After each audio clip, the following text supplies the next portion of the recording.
Assalamualaikum warahmatullahi wabarakatuh. Saya Miranto Solihah, nomor absen 16, kelas 11 bahasa.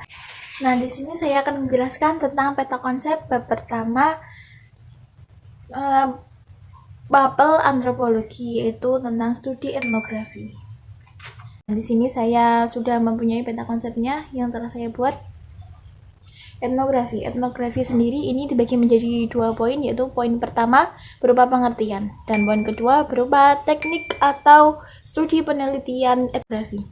Pada poin pertama, yaitu berupa pengertian, istilah etnografi sendiri ini berasal dari kata etnos dan grafi. Etnos berupa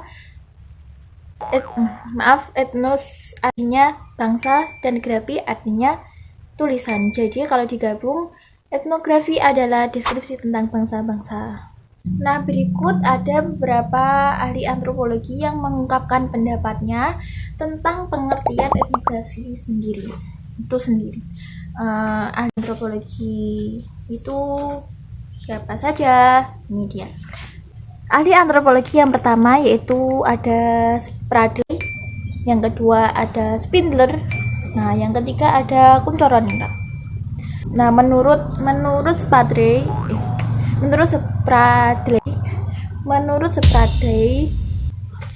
beliau mengungkapkan bahwa etnografi adalah kegiatan menguraikan atau menjelaskan tentang suatu kebudayaan. Nah, sedangkan menurut Spindler, beliau mengungkapkan bahwa etnografi adalah kegiatan antropologi di lapangan. Cukup mudah untuk dihafal. Nah, selain Spradley dan juga Spindler, pasti kalian tidak asing dengan nama Kunchoronningrat yang di awal tadi sudah saya sebut.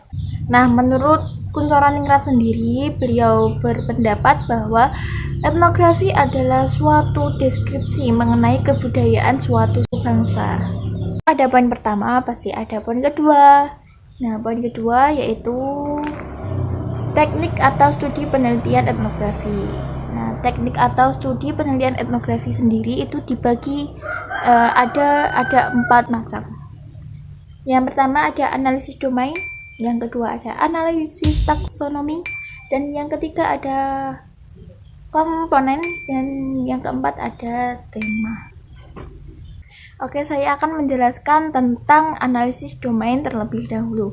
Analisis domain yaitu dilakukan terhadap data yang diperoleh dari pengamatan berperan serta atau wawancara dan pengamatan deskriptif yang terdapat dalam catatan lapangan. Nah, setelah dilakukan analisis domain, maka langkah selanjutnya yaitu melakukan analisis taksonomi. Analisis taksonomi maksudnya yang disebut analisis taksonomi yaitu analisis yang dilakukan dengan cara pengamatan yang berfokus berdasarkan fokus sebelumnya yang telah dipilih oleh peneliti. Setelah melakukan analisis taksonomi, maka akan dilakukan analisis komponen.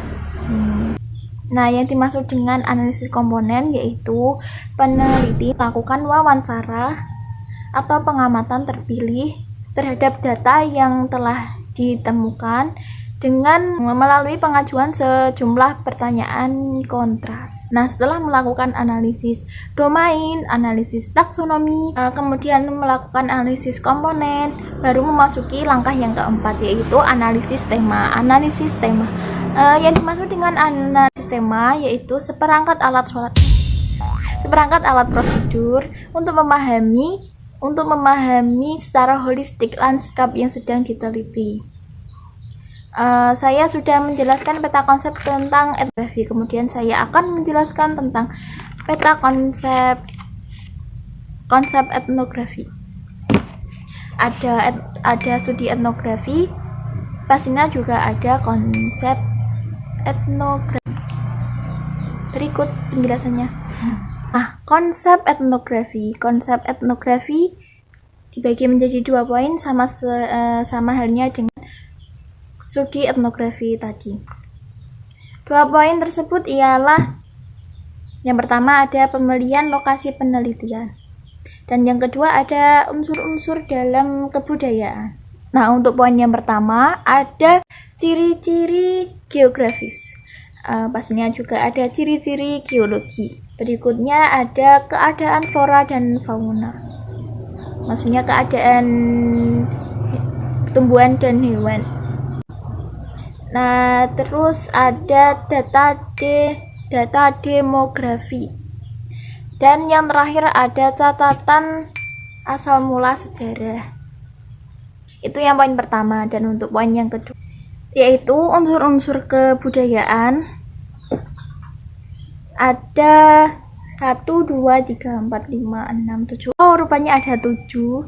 Nah, 7 tersebut ialah apa saja? Ini dia. Ketujuh unsur tersebut, yang pertama ada bahasa. Dan yang kedua ada sistem teknologi. Dan yang ketiga ada sistem ekonomi. Yang keempat, organisasi sosial. Yang kelima, sistem pengetahuan. Yang keenam, kesenian. Yang ketujuh, sistem religi. Mungkin cukup ini yang dapat saya jelaskan mengenai dua peta konsep, yaitu